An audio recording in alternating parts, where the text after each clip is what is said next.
You're listening to The South Stands, a Buckeye football podcast by Ohio State fans for Ohio State fans on Apple Podcasts, YouTube, Spotify, and SoundCloud. Welcome back to The South Stands, everyone. From San Francisco, I'm your host, Zach Moore. Today is Sunday, November 8th, and I'm very happy to be joined once again by fellow South Stands contributor Paige Van Horn from Denver. PVH, how you feeling this morning, my friend? I'm feeling pretty chipper today, buddy. Pretty chipper? You're a little better than me. I guess I'm feeling a little slightly overstimulated from all the activity between the election and all the college football action and everything. Feeling a little off this morning. Anyway, I'll try to hold it together for us. Of course, we are here to recap Ohio State's 49-27 win over Rutgers in the Horseshoe last night. But before we go there, PVH, I want to remind our listeners about our new website, which you can visit at the southstandsosu.com. That's southstandsosu.com. You can listen to all of our podcast episodes there and check out our new blog. I'd also like to invite our listeners to head over to Apple Podcasts and rate and review the podcast. We'd greatly appreciate your feedback there. Finally, we'd like to invite you to give us a follow on Twitter at South_stands. That's South_stands. All right. So last night in Columbus, the Buckeyes jumped out to a commanding 35-3 halftime lead against Greg Schiano's Scarlet Knights. Justin Fields and the Ohio State offense exploded in the second quarter, outscoring Rutgers 28-zip. The Buckeye defense held the Scarlet Knights to 11 yards of total offense in the second quarter. The Buckeyes outgained Rutgers 353-83 in the first half and looked to be well on their way to another laugher in this series. And then the second half happened. Greg Schiano reached deep into his bag of trick plays, and I think probably ran every single one of them as Rutgers outgained the Buckeyes 290-213 and outscored them 24-14 over the last two quarters. Now, our friend Bill Landis of The Athletic wrote that of Rutgers' 370 total yards for the game, 116 of those came on trick plays. Rutgers scored on a wide receiver throwback tackle-eligible pass to 300-pound left tackle Raekwon O'Neal. They also scored on a cross-field lateral on a punt return that went for a 58-yard touchdown by Bo Melton. Now, without those trick plays, Rutgers only averaged about 3.3 yards per play. But hey, give them some credit for finding a way to make this second half pretty interesting. Now, Ohio State helped Rutgers' cause with some untimely penalties, mental mistakes, and even a red zone turnover, which we can get into later. For the second week in a row, PVH, the Ohio State defense let its guard down in the fourth quarter. Now, we remember last week against Penn State, Ohio State surrendered 2 fourth-quarter touchdown passes to Jahan Dotson. Last night, Rutgers scored 3 fourth-quarter touchdowns and were well on their way to scoring a fourth, which you probably didn't see, PVH, because you were watching Clemson Notre Dame. But on a second and goal from the Ohio State 7-yard line, the ball slipped out of quarterback Art Sikowski's throwing hand, and Dallas Gant fell on it to preserve the 22-point Buckeye victory. But without that, Rutgers would have scored 4 touchdowns in the fourth quarter. Now, on the night, on a more positive note, Justin Fields, Chris Olave, Garrett Wilson were masterful. Once again, Fields was nearly perfect, finishing the night 24 of 28 for 314 yards and 5 touchdown passes. He also ran for a 6th touchdown. Wilson had his third 100-yard receiving game in a row, finishing with 104 yards on 6 receptions and a touchdown. Olave caught 5 balls for 64 yards and 2 touchdowns, and triple-distilled smooth Jamison Williams caught his first touchdown pass of the season, a 38-yarder from Justin Fields in the first quarter. So, PVH, my first question to you is, in your opinion, what percentage of what we saw last night was, in the second half that is, was Ohio State letting its foot off the gas after taking a big lead, in an empty horseshoe, no juice, perhaps not really taking Rutgers as seriously as they should, versus legitimate issues that might get them beat if they're not addressed? Give me a percentage of each. 10% and 10%. I mean, again, you're worried about beating, granted, a terrible Big Ten team, but by 22 points. So you didn't cover the spread. It was 35-3. Mm-hmm. So I actually played it perfectly because I didn't watch the game. I watched Ohio State, I watched Notre Dame Clemson. And then after that game was over, I watched the first half of the Buckeye game and did not watch the second half. I knew I kept wondering, like, how could that final score be indicative of what I'm watching here? Right. And so I didn't have to live it like you did. That's a wise move, my friend. Yeah, well, pure blind luck, obviously. I'm sure we'll talk about the Clemson Notre Dame game. But you cannot expect a team at night, which nobody in the stadium, to be up 35-3 and keep up the intensity. And I've read some quotes of people and tweets and stuff, and like, this team doesn't have the dog in them and it doesn't know how to finish. And I'm like, when it's 35-3, it's finished. Yeah. It's over. and you're also playing, young guys. You didn't have, the patsy non-conference schedule to, give these guys playing time. They're going to make mistakes. And then, if the guy's going to throw, halfback touchdowns to 300-pound linemen, then fine, whatever. I just have zero concern for it. And, I'd say, look, they don't know how to finish and stuff like, well, when they play a good team like Clemson, you're not going to be up 35-3. There's not going to be any, propensity for them to take the foot off the gas because they're never going to be in that position. So what are you talking about? What are you worried about? And I just think it's, yes, there's probably some things and for Day to work on, for them to work out some kinks, but to be overall concerned about this, I think it's just nonsensical.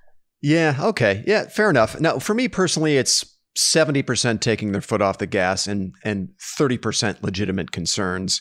And those legitimate concerns, that 30% are, lingering from the preseason, right? They were concerns that I had before the season started, and they still appear to be there. But yeah, mostly Ohio State taking their foot off the gas. You're up 35-3 at halftime. You're dominating the game. You're playing in an empty stadium, no juice. It's reasonable, human nature, really, to come into that second half after completely dominating the opponent and not really taking them seriously in the third quarter. It is also fair to point out, how much of what Rutgers did last night in the second half is replicable? What other opponent is going to play like Rutgers did? And what other opponent also has Schiano's inside knowledge of Ohio State's scheme and personnel? He's only 2 years removed from his days in Columbus as Ohio State's defensive coordinator. So, he's still pretty familiar with what Ryan Day and Kevin Wilson like to do as play callers. And, you remember earlier this season, we saw Lane Kiffin's Ole Miss team give Alabama all kinds of headaches in an ugly Crimson Tide win. But that was a similar set of circumstances, right? You had a guy in Kiffin who was very familiar with what Alabama likes to do. I read or heard that there were some allegations of even some like sign stealing or something, but kind of a similar set of circumstances. Bama survived it. We've really forgotten all about it. And this game could very well be that same scenario here. Now, on the other hand, I do think the running game is still a bit of a concern. And while they're not on the 2018 level defensively, they're not anywhere close, in my opinion, to what they were on defense last season. I think they have some holes there. I'm not sure where the answers are going to come from. And now these next 2 weeks, we're looking at quarterbacks in Tagovailoa at Maryland and Penix Jr. at Indiana, who could give Ohio State some problems if they don't work out some of these things on defense. And actually, that's where I want to start. I know you only watched the first half. Just give me your take on the defense from what you saw of them last night. Yeah, and don't get me wrong. There's reason to be concerned. They're definitely not as good on defense this year as they were last year. Mm-hmm. And it looks like their DBs might get tested, pretty profoundly next week at Maryland, which cool. We have a fun game to watch. It won't be 35-3. It's kind of, it should remind Ohio State fans what it's like to watch a game when you're not up 21 points the entire game. It's actually a pretty, fun experience to actually watch a good competitive football game. And that's true. Part of that seeps into, the macro of what's happened the last 2 games against Penn State and last night. But yeah, the DBs are going to be the concern, right? When they get tested, with a real quarterback, and some decent wideouts, that's going to be the concern. The defensive line looks like it's coming into form though, right? Jean-Baptiste had a couple plays. Mm-hmm. Boy Vincent was making plays, and we know about Haskell and Togiai. Those guys, and the other funny thing is, did I see Harrison in the game in the first half? That's a good question, and one that I wanted to actually bring up, and it's been a recurring theme through these first 3 weeks. He did play, but I don't think I saw him until maybe the third or fourth defensive series of the game, and I don't know what's going on that he's not your starter opposite Jonathan Cooper. It was Javonte Jean-Baptiste who started the game, and we know in the opener, I believe it was Tyler Friday who started opposite Jonathan Cooper. I can't remember against Penn State if it was Harrison who did start. It may have been. So it looks like Larry Johnson is using a rotation at that other end spot opposite Cooper. He seems very comfortable having Cooper, the main guy, at the one defensive end spot, and then he's rotating guys in there at the other end. But I'm with you. It's curious, isn't it? Yeah. Right. We all thought Harrison was going to be the man at defensive end, and very quiet season from him so far.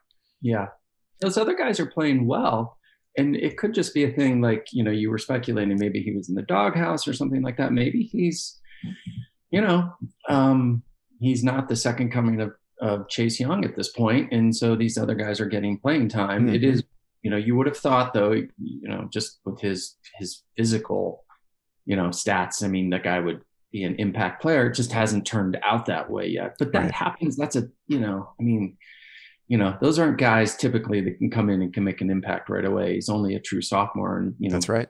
He needs to get a little bit stronger. But I did notice, like, I don't even remember seeing him in the game, but the guys that were in the game were making plays. Yeah.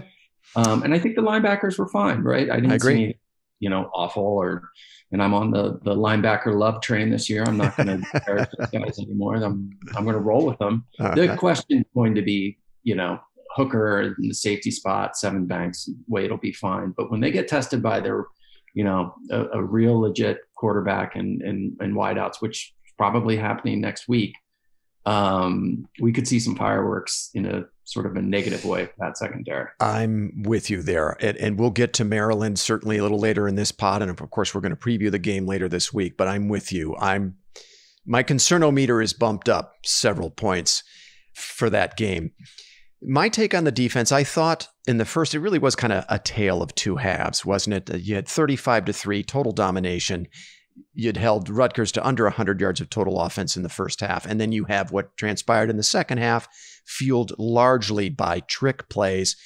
Again, the kind of plays that we're probably not going to see replicated from here on out. I think most of the other teams have the talent to play Ohio State straight up. So except for maybe in Illinois or Michigan State, we might see some trick plays in those games, but it's not replicable, I don't think, what Rutgers did in the second half to generate the offense that they did. I will say only one sack from the Ohio State front seven. That was credited to Tuff Borland. Only 5 tackles for loss. Now, they were pretty good against the run, save for one play, which was also a trick play. Rutgers finished with 141 yards rushing, but got 66 of that on one play. It was a 3rd and 1 call. Paige, you didn't see it. It was in the second half. But Noah Vedral, Rutgers quarterback, faked the high snap as if out of the shotgun, as if the snap went over his head. And instead, it was a direct snap to running back Isaiah Pacheco. Now, that play should have only gone for about 10 yards. But Marcus Hooker completely whiffed in the open field on Pacheco, and he was off to the races. The play finished for 66 yards. Now, outside of that one play, Rutgers ran 75 yards on 31 carries. So I think the front seven did their job in the run game, save for that one long play. And again, I think you have to credit Hooker there for the mistake. I mean, that was why that play turned into an explosive play. And we'll get to Hooker in a second. He did not have a good night. The pressure up front on Vedral was not great. I was a little disappointed in the Ohio State defensive line. They didn't get the push from the interior that they have the last 2 weeks, and that's fine. I mean, you can't really expect your defensive tackle and your nose guard to provide, consistent pressure on your quarterback. You do have to get something from the defensive ends. Here's a stat I checked on before you and I jumped on the phone today. We're 3 games in.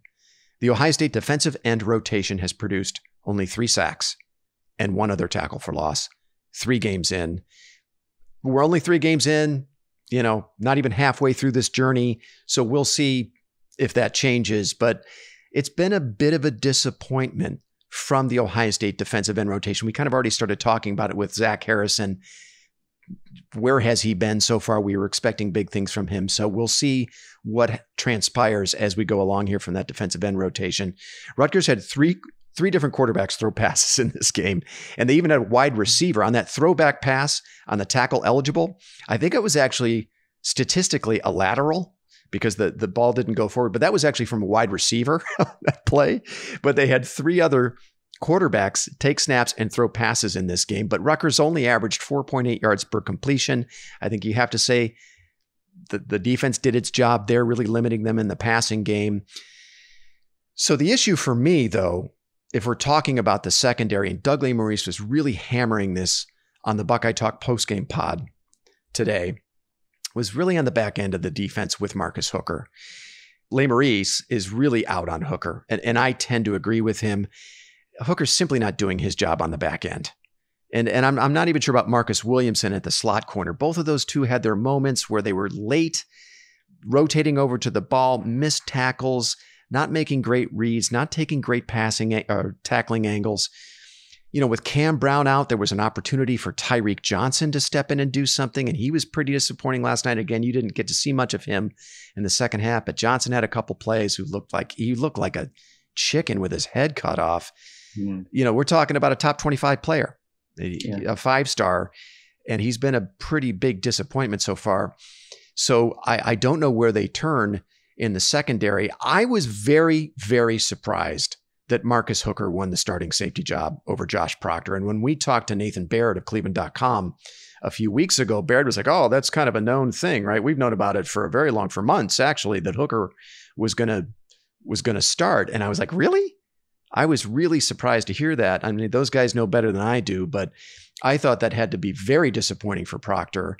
I did not understand the choice of Hooker. And so far, I have not seen anything really to justify that move.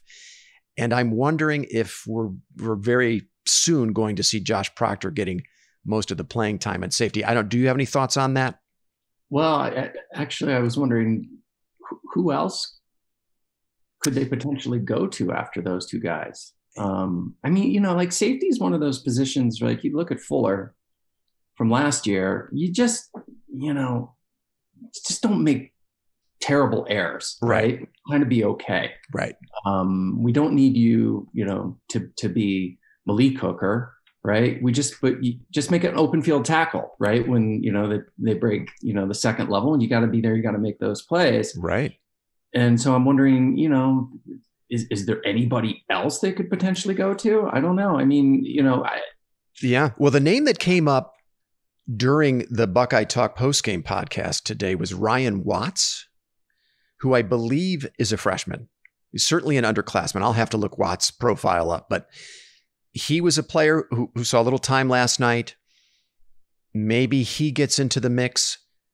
I don't know, but maybe you start with Josh Proctor there and see if he can help stabilize the back end of that defense. Now, Proctor's a little boomer bust himself, but I really thought that he was going to be the guy. He's the obvious choice, and he's got the recruiting profile, right? We're talking about a top 100 player. The talent is there. We've seen it before. He's a big hitter. He's a good athlete.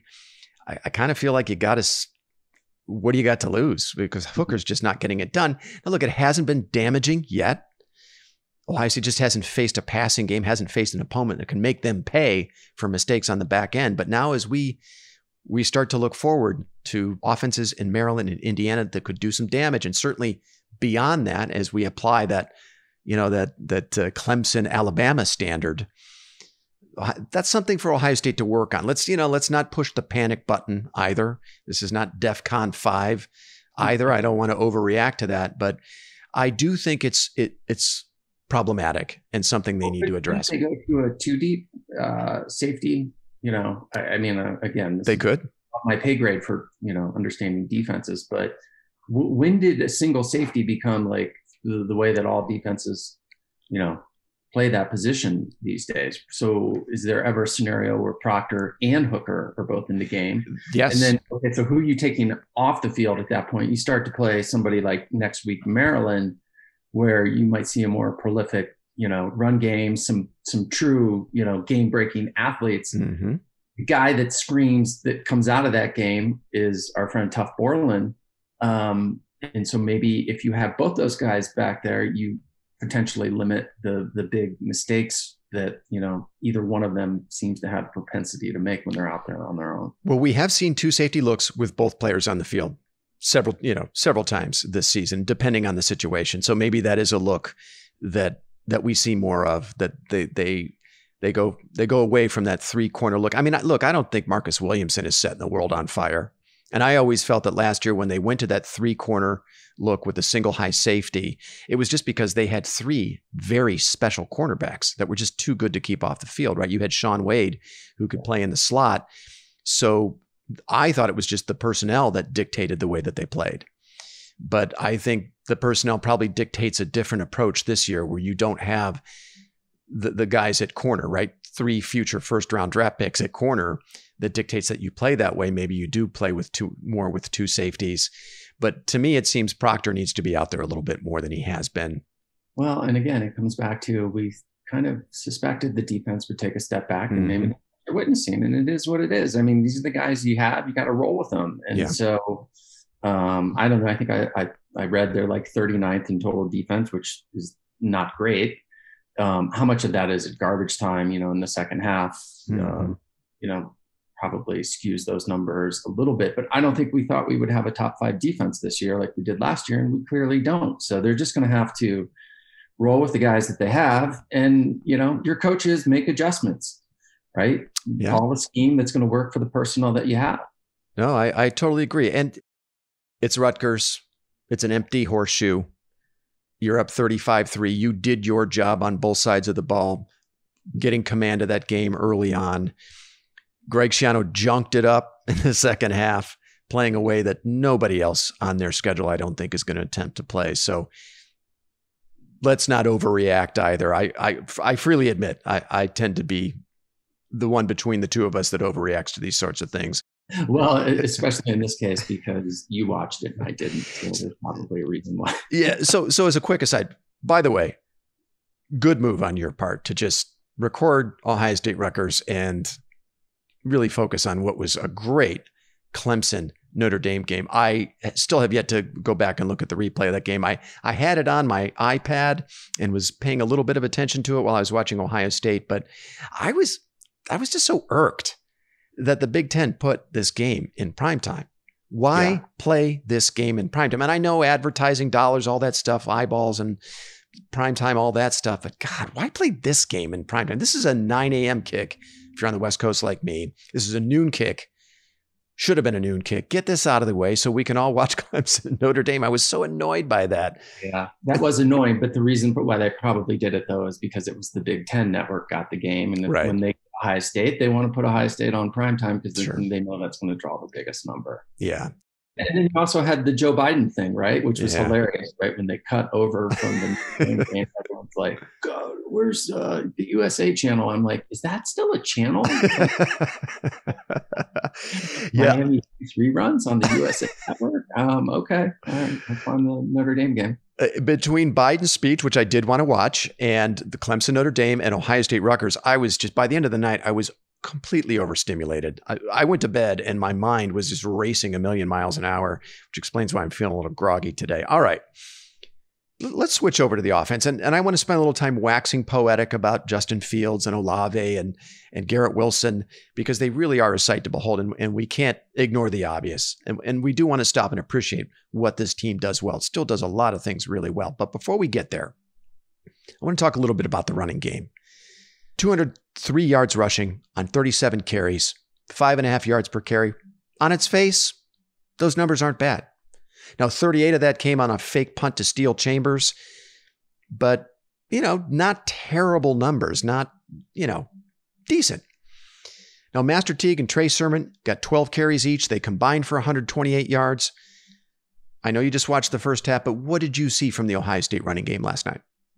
So the offensive line didn't have a good game. That's obvious. One thing I was thinking about was, it seems like they do the RPO quite a bit, and there's almost zero chance that Justin Fields is keeping the ball. Right. And that play never worked. It didn't work in the first half. I mean, they would stuff it every single time. Mm-hmm. And I just wonder if teams are starting to key off that, saying, look, in this formation, 90% of the time, he's just going to hand the ball off to the running back. Now, maybe that's what Day's telling him to do. I'm sure it is. But then also, like as much as we banged on JT Barrett, he ran that play exceptionally well. Like, it is kind of an art to it. And maybe Justin Fields isn't that great running that. And so that's the one question that I had watching, like you said, like a pretty mediocre run attack outside of the offensive line last night. It's like, if you're not going to really truly run the RPO, like it's an option, then why not just freaking line up in the I formation or try something different, because what you're doing clearly really isn't working that well. That's a good point. Opposing defenses don't seem to be particularly concerned about Fields in that read option look. No. They're keying on the running back. And hey, if we know Justin Fields is the golden goose, he's the key to Ohio State's title hopes, and we remember what his injury last year meant to their title chances, we know our opponents know that. And they know Ryan Day is not going to call many runs for Justin Fields. And that's a really good point, because I really thought coming into the season with what we all thought would be a really good offensive line and a running threat in Justin Fields, that would open things up for Teague and Sermon, who, let's face it, we're not talking about Zeke Elliott and J.K. Dobbins here. But if you've got the threat of the run in Justin Fields and that inside zone read, you've got defenses worrying about him. Oh, that opens up running lanes for Teague and Sermon, but that has not been the case, as you pointed out. The offensive line was not great last night. I totally agree, especially in some pass protecting situations. Harry Miller was terrible. He had 3 holding penalties last night. 3. I mean, that's like Isaiah Prince territory, right? Prince was the false start guy, right? You can almost count on like 3 or 4 false starts a game with him. Yeah. Harry Miller was a disaster yesterday. Not a great showing from the Ohio State offensive line. We'll get to that in a second. Now, to be fair, if Rutgers does one thing well, they are pretty good against the run. Mm-hmm. They came into this game 5th nationally against the run, giving up only 79 yards a game and only 2 yards per carry. And Schiano, look, he's a defensive coach. We know this guy outside of 2018. We know the guy can coach defense. Yeah. And he had his team ready. My take, I think, is, well, first of all, I thought Trey Sermon was a waste of carries for most of the night. He somehow ended up as Ohio State's leading rusher with 68 yards and an average of 5.7 yards per carry. Now, that per carry average is probably the most misleading stat in the entire box score. Teague had a 36-yard run late in the 4th quarter after the outcome had already been decided to really kind of goose his stats. You take that away, he was 32 yards on 11 carries. It'd be, to be fair, Masters Teague's stat line, very similar. He finished with 60 yards, but also had a 25-yarder that really goosed his numbers. You take that long run away. You actually take both of their long runs away. Each of them averaged about 3 yards per carry. But I still feel that Teague is going to more consistently get you that 4 yards, 5 yards, 6-yard carries to kind of keep you on schedule. I feel like Sermon is a little too boom or bust. You get several, no gains, 1-2 yard losses in a row, maybe 3 or 4 of those in a row, then he'll pop off a 20-yarder. I feel like with Teague, they're still getting more consistent production out of him. So if we turn ourselves to the question, what can they do to get more production out of the run game? Then now, with the way they throw the ball, Ohio State we're not talking about massive production out of the run game, but they do have to be a threat there. I think the obvious answer to me is Master Teague needs to be getting the lion's share of the carries. I think he needs to be your lead back. I just think he can more consistently deliver those 5 to 6 yard runs to keep the offense on schedule than Sermon. Would you agree with that, Paige, or do you think there's some other solution out there? Yeah, Sermon's been disappointing. When he gets the ball, you're like, oh, he just has the look to him. Like he's got the right build. He's going to be quick. He's going to hit the hole. And it just kind of doesn't ever happen. No. Right? What's going on there? So I agree with you. And then you kind of wonder, okay, well, maybe Steel Chambers will start to take some carries. Yeah. He fumbled in the red zone last night, though. And then he fumbled. Yeah, I know he did that. And so that's, it doesn't bode well. But it is, yeah, it's but I think we're trying to compare it to something that they don't have the personnel, and I don't think that's going to change either. Mm-hmm. And I think Day is going to keep rolling with this because he knows it doesn't matter until he gets to the end of the season. He can win with this balanced attack, but I can foresee a situation, down the road where Justin Fields is potentially passing the ball 65 times a game. Mm-hmm.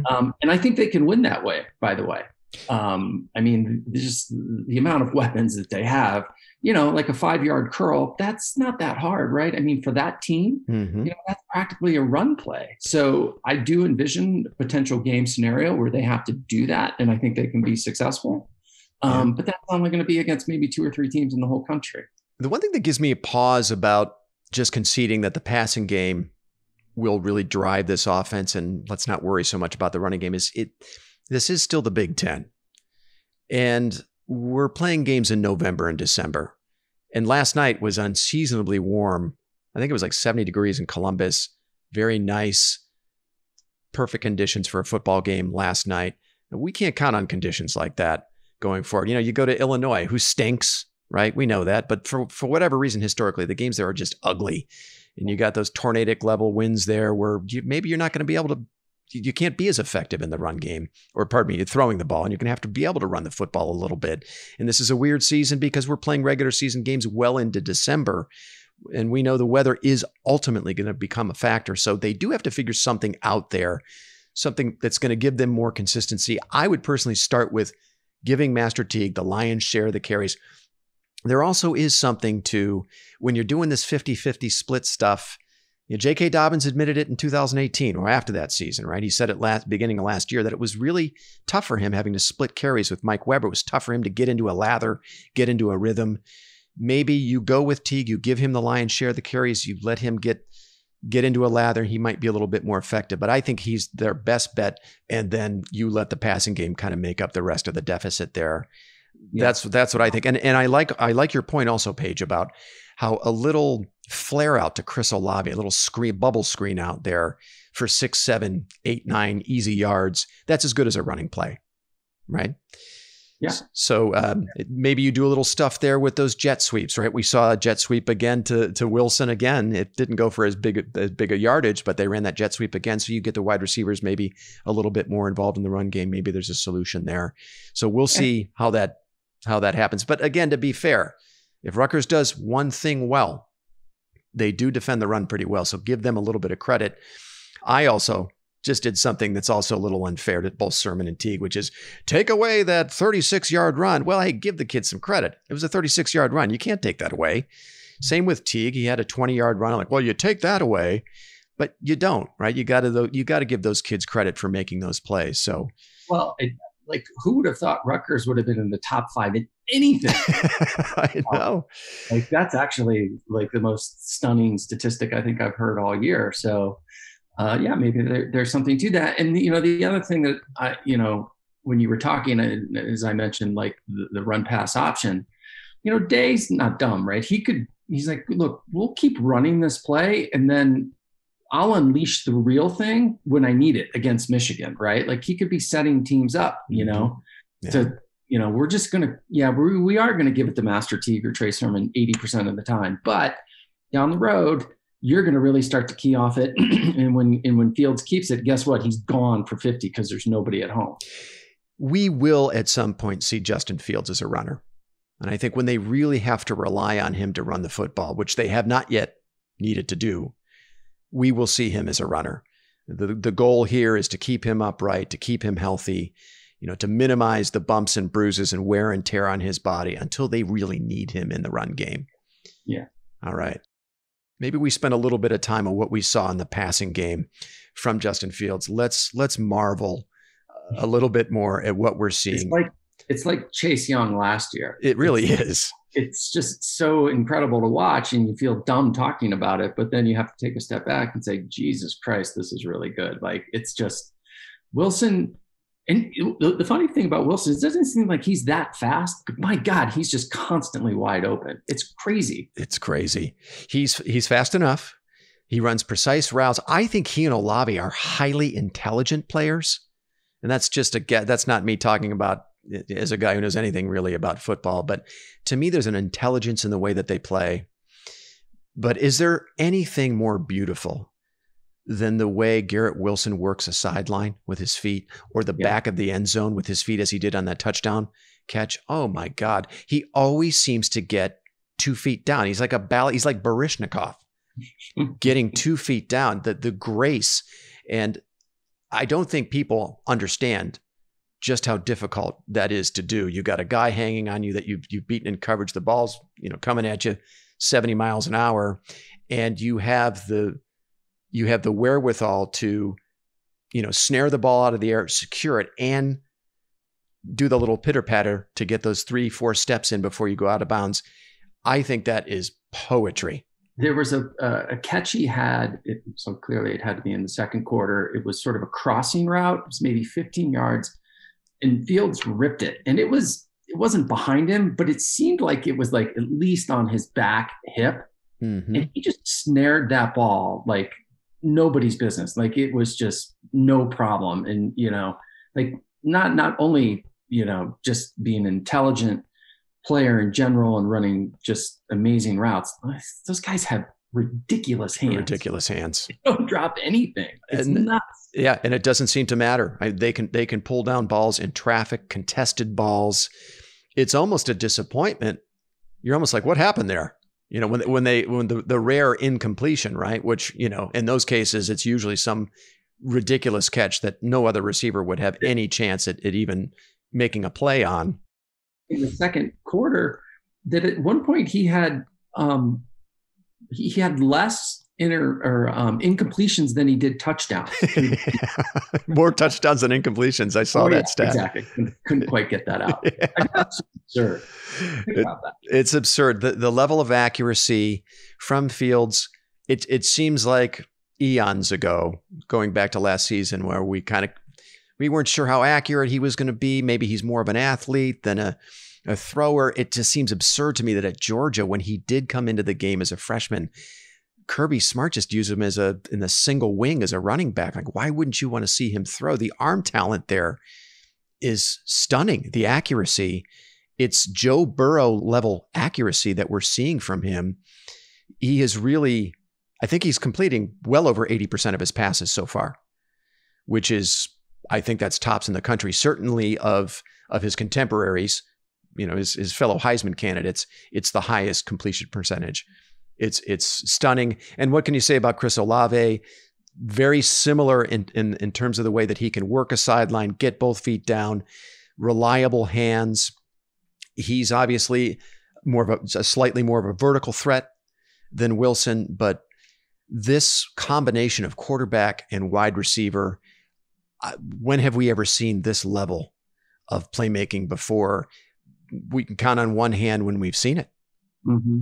Mm-hmm. I mean, who would you compare it to? You go back to perhaps Ted Ginn, Santonio Holmes, Tony and Gonzalez, Troy Smith. At one time back in the late 90s, you had Terry Glenn and Joey Galloway on the roster at the same time, though Joey Galloway was a year or two ahead of Glenn, and Glenn had not yet matured into a big-time playmaker yet. They were big-time playmakers for Ohio State, but in different offenses in a couple years apart, but they were on the roster at the same time. If you're just talking about pure talent and playmaking ability, but not fully realized at that point, I don't think we've seen it before now in what we're seeing in Olave and Wilson. Would you agree with that? Yeah. No, this is a different level. I mean, there's been some, greatest ever, probably, maybe. But this is for sure a different level. At Ohio State, for sure, it is a sight to behold. And I do need to take more time to stop and appreciate what they are and what they bring to the table. And they really do give Ohio State a great chance to win every game that they're in. You don't want to underestimate the impact that they have, even without a deficiency on defense and in the run game. This is how you win now in college football.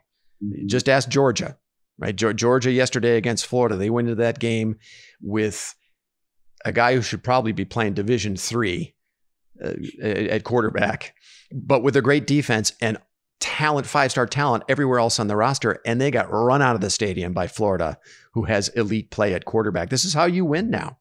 Yeah. Right? Yeah.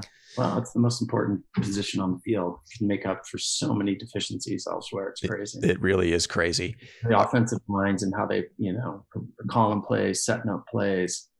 I mean, your head's on a swivel. Like where do you begin when you start to dissect how do you stop the Ohio State offense? And good luck with that. Good luck with that. We're also starting to see something with Jeremy Ruckert at tight end. Mm-hmm. He's always there to deliver, especially in the red zone. He's a weapon in the red zone there in the passing game. And when you're looking for options, especially with a bit of a shaky running game in the red zone, he's another option there. Yeah, well, he's just a total mismatch. Like, who are you putting on that guy? He's like 6'6", he's quick. You put a linebacker on him, you're toast. Can't bring, a corner over him because then you're one-on-one with Wilson and Olave. It just creates too many problems. Mm-hmm. And you're right. Yeah, like he's definitely making a big impact for them and probably will make much more so as, season goes on. I think they got some things to clean up in pass protection with the offensive line. Again, it was a pretty lousy night for Harry Miller, 3 holding penalties. White Davis was also flagged for a holding penalty. There were a couple of other plays, and I can't remember if these were first or second half plays, but you may remember them, Paige, where Fields evaded a blitzer who came completely free right up the middle. And he just had this little nifty sidestep, made the guy whiff and fired the pass. He did that at least twice that I can remember. So some things to clean up for Ohio State in pass protection. I'm glad you brought that up because I forgot about that. There were at least 3 plays where a guy was coming untouched to Fields and he just completely whiffed on him. Yeah. Like, that's pretty, and then to have the wherewithal to compose yourself and then, pick up your receiver and throw a strike. I mean, it wasn't like instances where, the guy was, just beat around the end. I mean, these guys were untouched right at Fields and he just literally steps to the left or right or twirls. And then the guy is on his stomach. It's pretty damn amazing. Just that in and of itself. And he did it multiple times yesterday. He did. I give Schiano some credit for dialing a few things up there defensively with his pressures. And I thought Rutgers was very competitive in the trenches defensively certainly in the second half, but much more competitive than I thought they would be, for a team who lost by 3 touchdowns and gave up 49 points and over 500 yards of total offense. He did dial a few things up defensively. Now he's got a couple former Buckeyes on that defense. Malik Barrow, who you may remember, he was a guy that transferred out. He was a defensive lineman. And of course, Brendan White, who, by the way, it'd be kind of nice to have Brendan White in a Buckeye uniform with the issues they're having at safety, right? I mean, it's a shame he transferred out because there definitely would have been playing time for him. But I think we've successfully dissected that performance last night. I want to move on to some other action around the country that I thought was relevant. I know you didn't see this game, but I think it's important that we talk about it because it involves Ohio State's next opponent. Maryland went into Happy Valley and put it on Penn State last night. Or yesterday afternoon, I should say. Very impressed. A 35-19 victory for Maryland. Talia Tagovailoa, this is Tua's little brother, was very impressive. Now, he did most of his damage in the first half. Penn State kind of contained him in the second half, but he looked very explosive. The passing game of Maryland looked very explosive. Tagovailoa found freshman Rakeem Jarrett for 5 completions, 144 yards and 2 touchdowns. Rakeem Jarrett, that's a guy everybody in the country wanted last year. He's a true freshman. He's a local product. I think it was down to Maryland and LSU. Jarrett decided to stay home and play with Maryland. That battery of those two looks pretty explosive and one Ohio State has to be ready for. The other thing, that performance begs the question, what level of effort did we see from Penn State? They went into that game 0-2 with really no chance to play for anything meaningful for the rest of this season. So you have to wonder how many of those kids were kind of checked out to begin with. But give credit to Maryland, 35-19 in Happy Valley. And now we go to College Park to face Maryland next week. That was the site of that disastrous 52-51 overtime win for Ohio State back in 2018. Paige, give me your take on what happened last night. I know you didn't see much of the game, but just give me your thoughts on Maryland's performance against Penn State.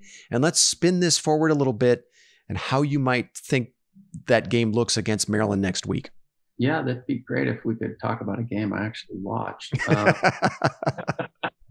No, I mean, I'm actually excited because now I think that'll be a good game next week. And of course, I think any Ohio State fan will remember at Maryland 2 years ago. And maybe that game turns out to be, or the game, next week is more similar. It's just an offensive shootout. Mm-hmm. I have no idea how decent Maryland's defense is.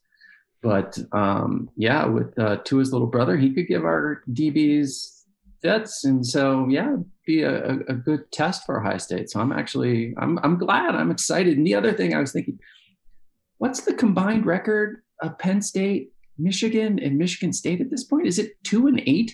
That may very well be. That may very well be. Let me have a look at that actually.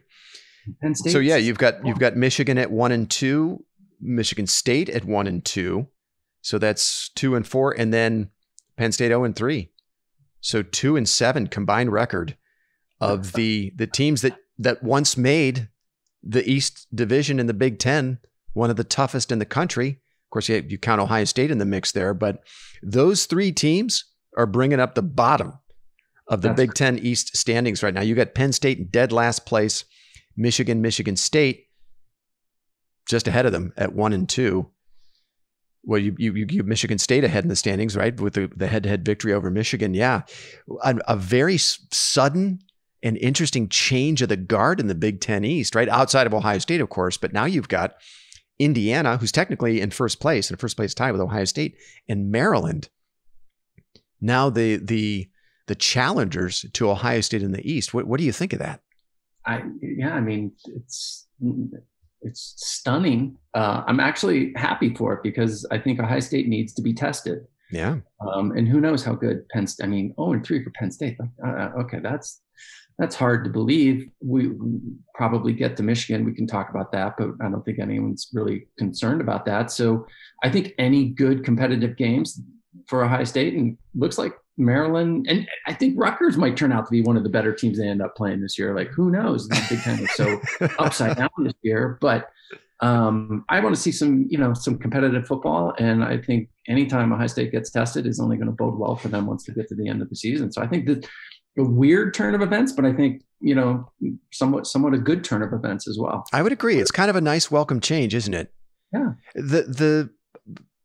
Especially for Michigan fans, but I think Big Ten fans in general would say the Harbaugh show at Michigan getting kind of old and stale. There's clearly a ceiling there with the way they approach recruiting and the type of game that they want to play on both sides of the ball. It's just not working anymore.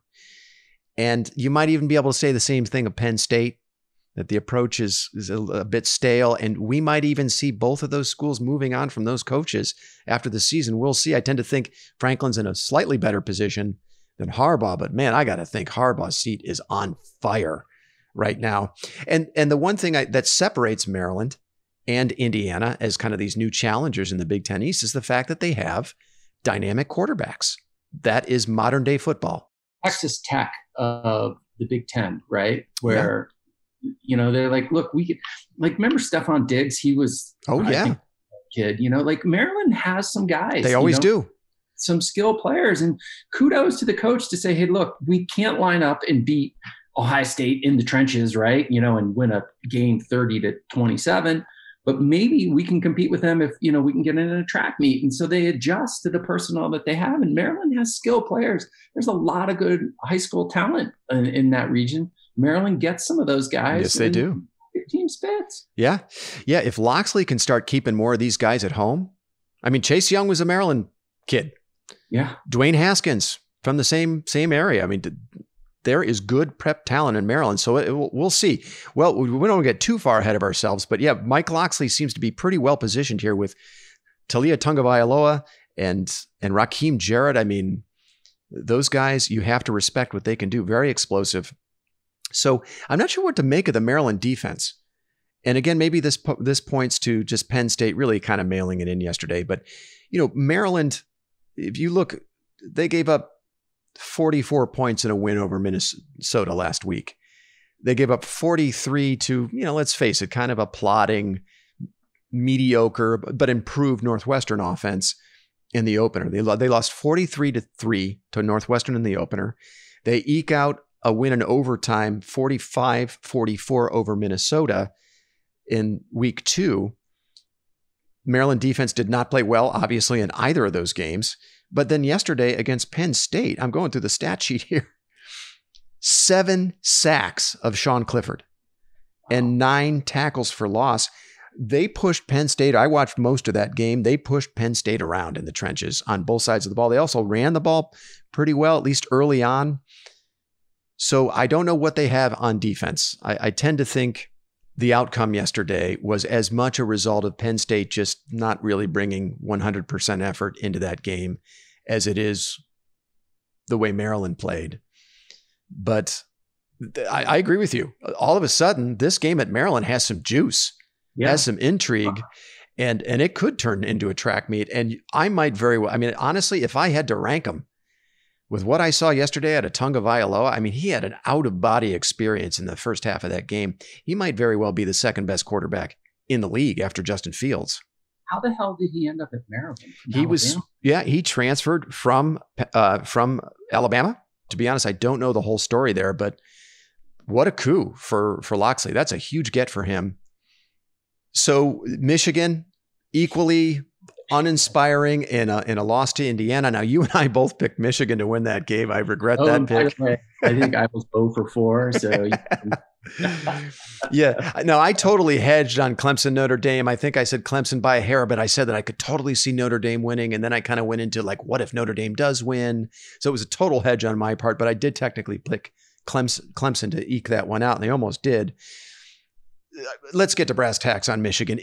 Are we watching Jim Harbaugh's last season in Ann Arbor, do you think? I don't think so. But it is stunning to me that guy is just in pure denial about what's going on with his football program. Just his comments after that game are just, I can't even believe it. Right? What did he say? I think we're close or something. I can't remember the exact quote. We're in the corner, we're close, I don't know. He's quoting scripture. I'm like, dude, close to last place in the division. Is that what you meant? It's unbelievable. And I picked Michigan. I figured, he's pretty good at winning, some bounce back games, these games that he should win on paper. Mm-hmm. And again, I didn't see any of this game, but it seemed everything that I read, they were outclassed. And if you're getting outclassed by personnel by Indiana and you're Michigan, I don't unpack which problem you want to start with, that either you don't know how to evaluate talent, or your team quit on you, or something else. But these are not easy fixes for Michigan. And the only reason why I think he stays is because I just don't know where they go. And but I just love the fact that he's completely still tone deaf, everything's fine here. Jim, your house is on fire. Well, the difference of what we're seeing this season compared to his previous, 5 seasons in Ann Arbor is he's no longer winning the games that he's been good at winning, right? Coming into this season, Michigan seemed to they were okay with the fact that he just wasn't great against top tier competition. They seemed okay with that. But if you're going to get housed by Indiana and get pushed around by Michigan State, who, by the way, looked terrible, just got run out of the stadium by Iowa yesterday. So Michigan State stinks, and they lost to Rutgers in the opener. They get hammered by Iowa. They come into your house, Jim Harbaugh, push you around and win that game. If you're losing games like that in the fashion that they're losing, I think this is a bit of a game changer, in my opinion. I don't know that he's going to survive losing many more games like this. I'm just looking at the stat sheet here. Indiana. So Indiana outgained Michigan by 100 yards, basically 460 to 357. Indiana held Michigan to 13 yards rushing. 13 yards rushing. You're Michigan and you're getting beat up in the trenches by the Indiana defense to that tune, 13 yards rushing. Very ugly performance by Michigan, but give Indiana credit. They're going through a renaissance, some kind of rebirth. in Bloomington. So give them credit. They're a fun team to watch. Still not sure how good they actually are. I think they're going to, by the time we play them, it could very well be a matchup of top 10 teams. I don't know. That to me, I'm selling Indiana's stock as a top 10 team. I'm not sure they're that good, but any other thoughts on that performance, Paige, before we move on? No, I think, we're almost at the point of just feeling sorry for Michigan. Yeah, I think we're just about there. Okay. Well, look, I want to have a look at Clemson Notre Dame. Now, I'm going to lean on you for this one because I did not see much of that game. I did see the outcome. I saw that it was a win in overtime. But tell me what you saw from Notre Dame and Clemson in that game. So Clemson's not as good as they have been, and Notre Dame's better. Notre Dame played with them. And it was one of those things where Notre Dame could have definitely been up. I think they were only up maybe 7 or 10 at half. They could have easily been up 14 or 20. And so you just kind of had the feeling that, you leave you mess around with Clemson. We all know what happens, right? They're going to come back, and they did. And Notre Dame's good. I mean, I give them credit. I didn't think that they would play with Clemson. Ian Book he's crafty, man. Like, he gets out of trouble and he makes plays. He's got nowhere near like the athleticism of a Trevor Lawrence or Justin Fields, who does, but he's a gamer. I give him credit. And Notre Dame fought back, and Clemson went up by a touchdown with maybe like 90 seconds left to go, punted the ball. Notre Dame, started that drive on their own 10. And I thought, there's no way they're going to be able to score a touchdown. And they did. Wow. Went right down the field. Venables, he's a good defensive coordinator. And so, but a lot of times he would, bring everybody. And there was one big play where they picked up the blitz and they just had a guy do a skinny post right down the middle. Book hit him. It went for like 40 yards. And you got to give Notre Dame credit, man. They took punches from Clemson and hung in there and came back and won that game. Now, can they do that with Lawrence? I don't think so. When you just kind of look at the personnel on the field, clearly Clemson, it's the same old thing. Like, their whole defensive line is going to play in the pros. I mean, they just have athletes all over the place. Mm-hmm. But they don't look nearly as dominant as they have the last 2 years. Well, now they were down 3 starters, as I understand it, right? 2 starting linebackers and a defensive tackle, right? Yeah. It was a great game, though. I mean, that was the thing. Like, I kept thinking, well, I'll switch over to the High State game, but what's the point? Because I was watching the score, and it was a back and forth contest, and it was never more than Notre Dame maybe was up double digits some in the first half, but definitely not in the second half. And so it was just a great college football game. Give credit to Notre Dame; they definitely deserve to win that game. Yeah. And they're going to face off again. And I don't think that hurts Clemson's case whatsoever, right? They're fine. Clemson wins the game the second time, they're making the playoffs unequivocally. It's interesting because you had DJ, which is what I'm going to call him because I can't pronounce his last name. He's I think Bill Landis calls him the Polynesian Ben Roethlisberger. He's a big strapping dude. So it's hard to imagine Clemson getting more production out of quarterback with the way he played. He finished with 439 yards passing and 2 touchdowns.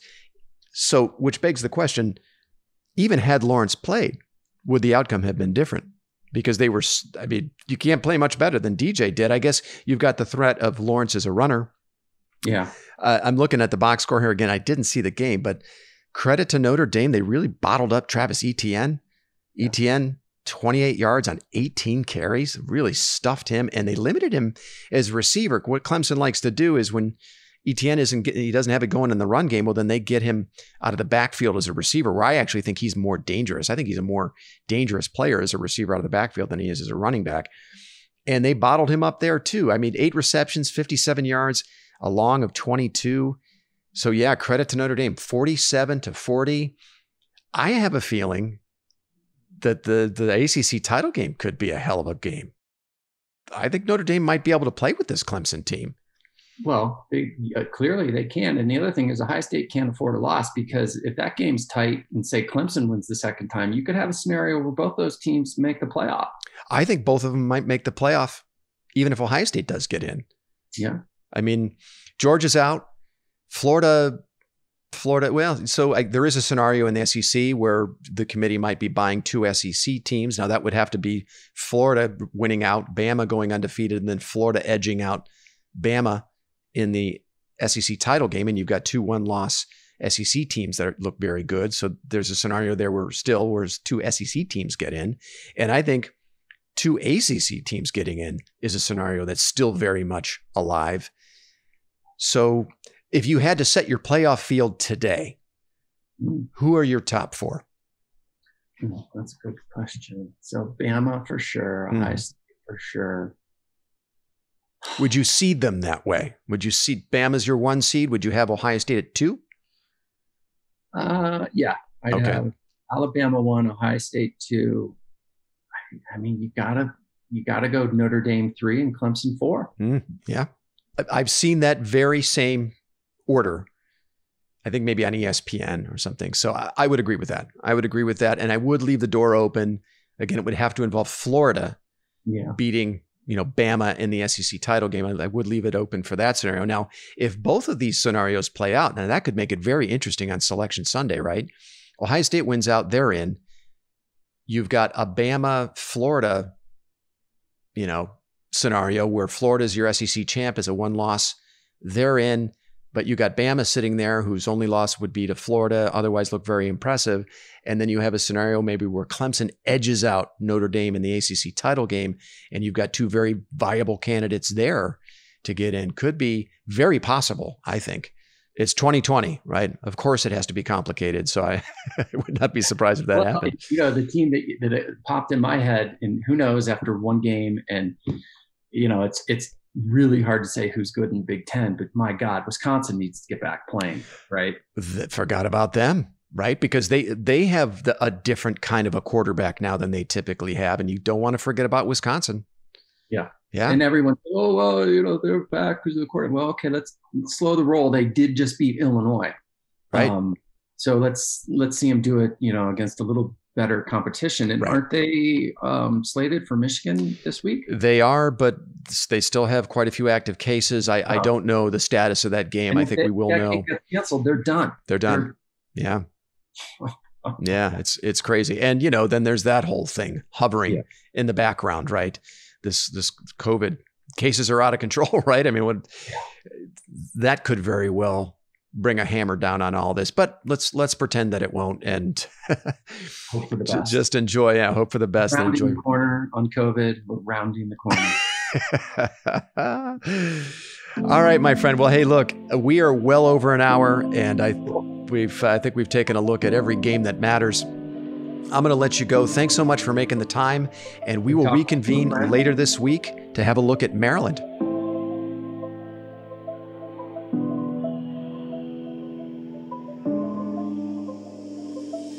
You've been listening to the South Stands, a Buckeye football podcast. You can follow us on Twitter, Instagram, and Facebook, and visit our website at southstandsosu.com.